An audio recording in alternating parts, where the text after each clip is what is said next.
Taken from Isaiah chapter 61, verses 10 to 62. To the 62nd.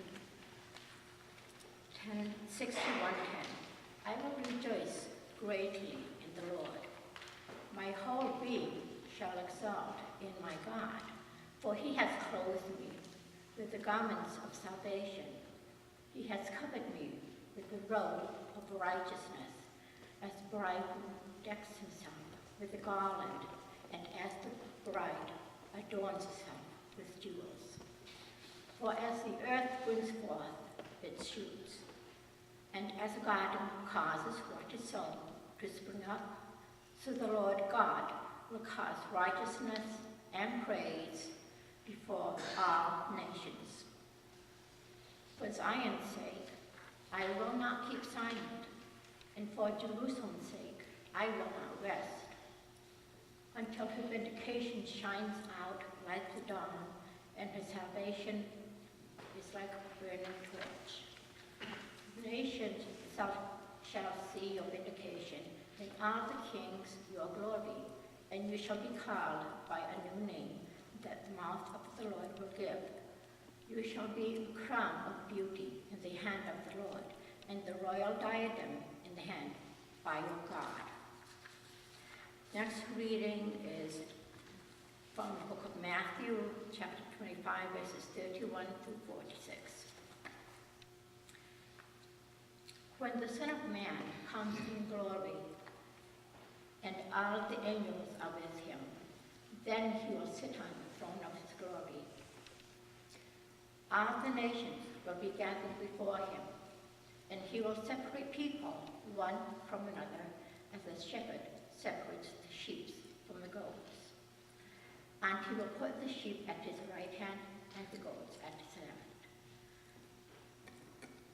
Then the king will say to those at his right hand, "Come, you that are blessed my Father, inherit the kingdom prepared for you for the foundation of the world. I was hungry, and you gave me food. I was thirsty, and you gave me something to drink. I was a stranger, and you welcomed me. I was naked, and you gave me clothing. I was sick, and you took care of me. I was in prison, and you visited me." Then the righteous will answer him, "Lord, when was it that we saw you hungry and gave you food, or thirsty and gave you something to drink? And when was it that we saw you as a stranger and welcomed you, or naked and gave you clothing? And when was it when you were sick or in prison and we visited you?"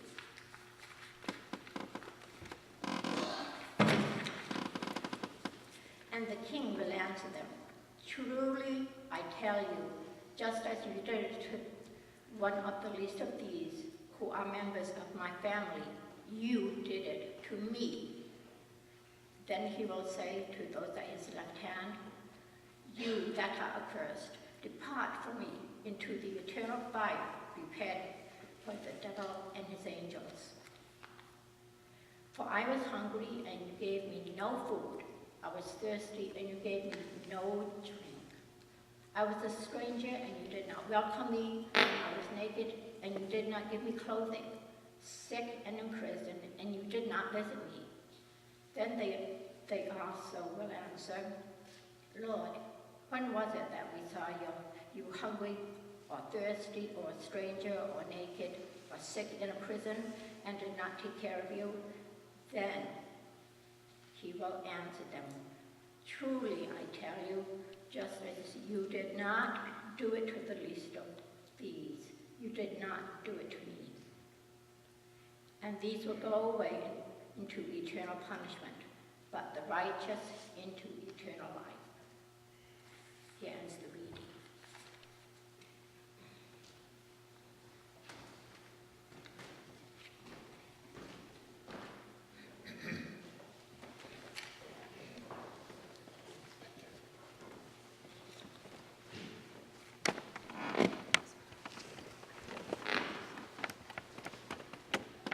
It was the day before Christmas, and although it was still afternoon, lights were beginning to come on in the shops and houses of the small Russian village.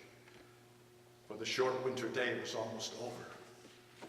Excited children rushed inside, and soon only the muffled sounds of laughter and chatter could be heard from behind the closed shutters. Old Papa Panov, the village shoemaker, he stepped outside his shop for one last look around. The bright lights, the sounds of happiness, and the faint but delicious smells of Christmas cooking reminded him of past Christmases when his wife had been alive and his children were young. But they were gone now, and a look of sadness came across his face.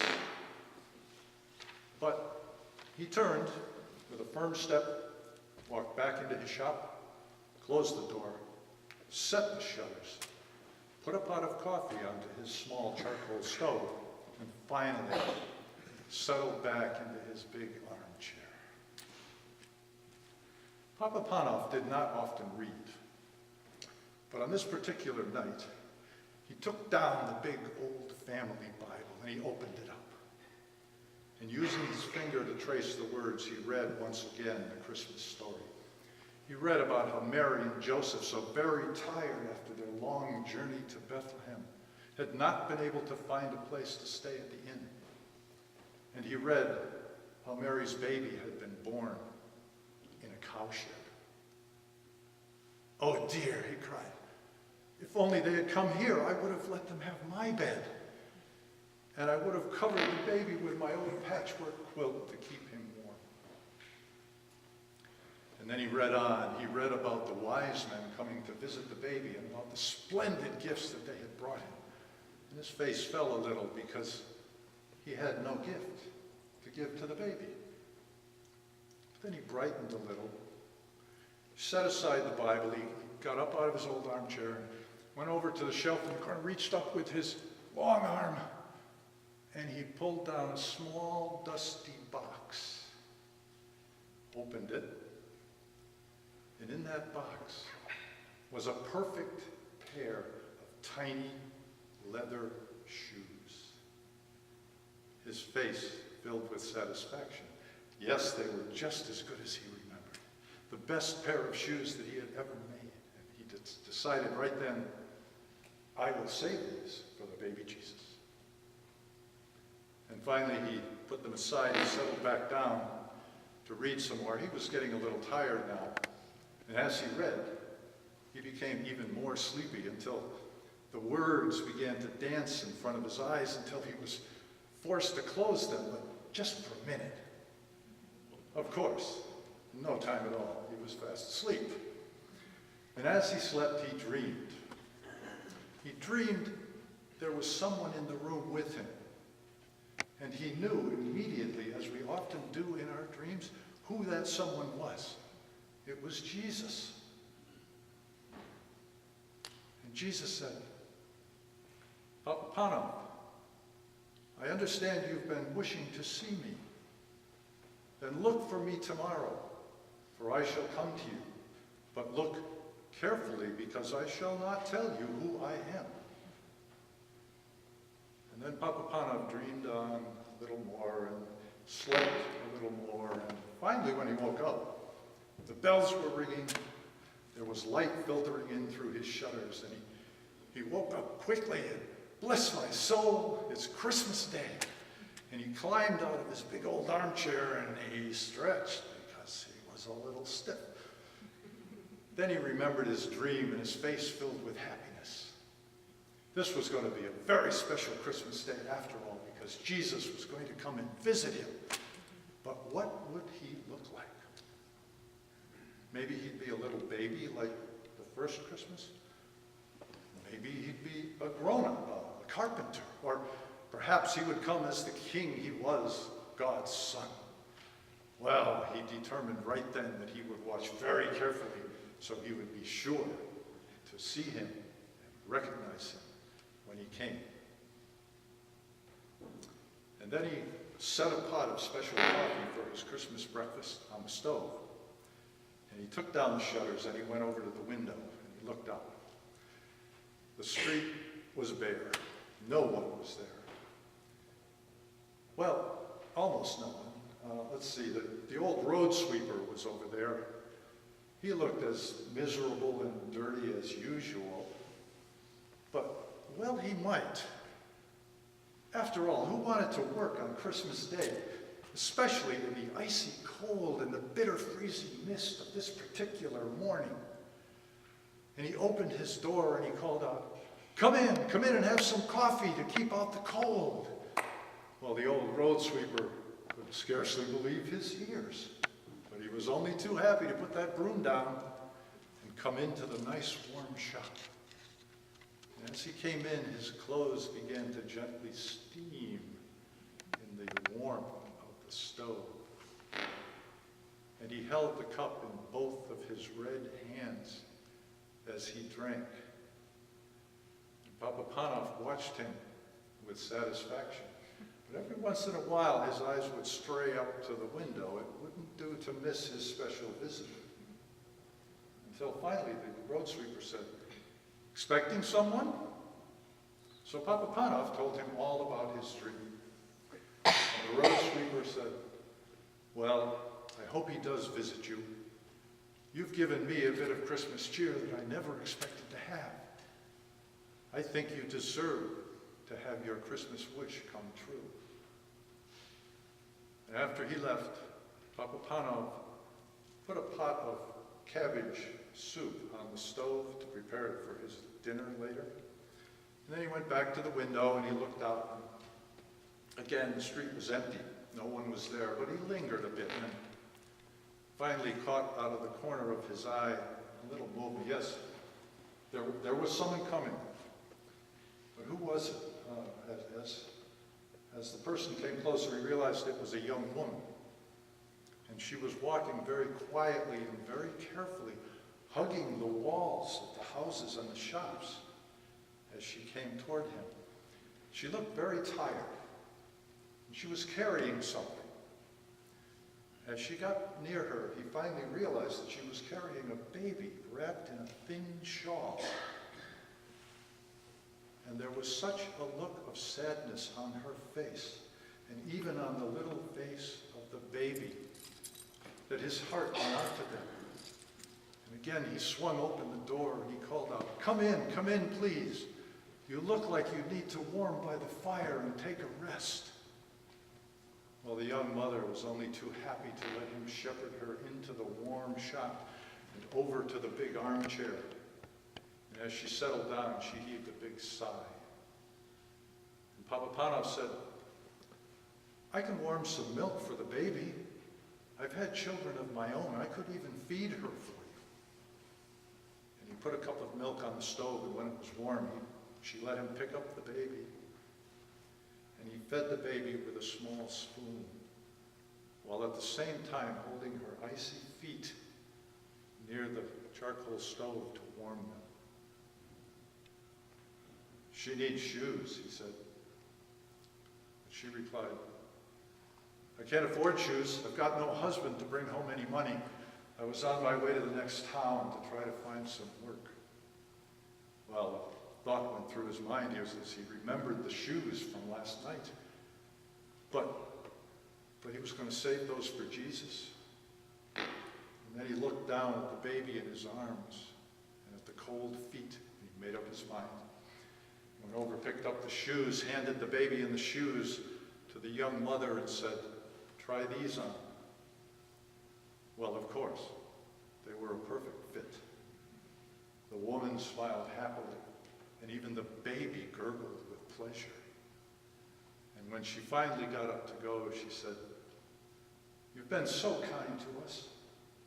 I hope that all your Christmas wishes come true." And after she had left, he went to the window again, wondering if his Christmas wish really would come true. It didn't seem like he had seen anyone that was possible to be Jesus that day. And as he went back to the window and looked out, He saw many more people now, but every face that he saw, he recognized. There were friends and neighbors going to visit their families, and as they passed him, they nodded and they smiled and they wished him a happy Christmas. Oh, and there were beggars too. And when a beggar would come by, he would rush into the shop to get some hot soup and a generous portion of bread. And he would hurry back out to make sure that he didn't miss his visitor. And then finally, the short winter day, the dusk fell. And the next time he went to the window, he couldn't make out the faces of anyone that he saw. And he thought to himself, besides, most of them are home and indoors by now. So he turned and very slowly walked back into his shop. And he shut the shutters. And he sank down wearily into his big armchair with a heavy sigh. Once again, he knew he was not alone in the room. But he also knew he was wide awake, so this was no dream. He saw a stream of people coming toward him. He saw the people that had come by his shop that day. He saw the old road sweeper. And he saw the young mother and her baby. And he saw all the beggars that he had fed that day.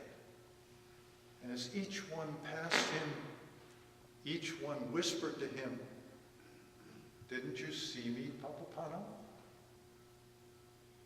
Finally, Papa Panov cried out, "But who are you?" And he was answered by another voice. It was the voice from his dream, the voice of Jesus. "I was hungry, and you fed me. I was naked, and you clothed me. I was cold, and you warmed me. Papa Panov, I came to you today. In all of those, you helped and welcomed." Then all was quiet and still. Only the old clock, the ticking of the old clock could be heard. And such a feeling of peace and happiness filled the room until Papa Panov wanted to sing and laugh and dance with joy.